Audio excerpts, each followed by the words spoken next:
front of me is OUKITEL OKT1, and today I would like to show you how you can switch on or off location of this tablet. You need to start by exiting tab menu, then look for location shortcut, and when you find it, just click on it. Now, as you can see, mine is green.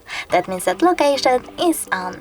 If you wish to turn it off, just click on the same shortcut and choose close in this pop-up. But you can also go into settings, scroll down, tap on location section over here and manage location of your device by clicking on this switcher next to use location feature.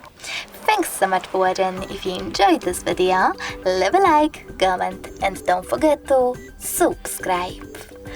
Bye!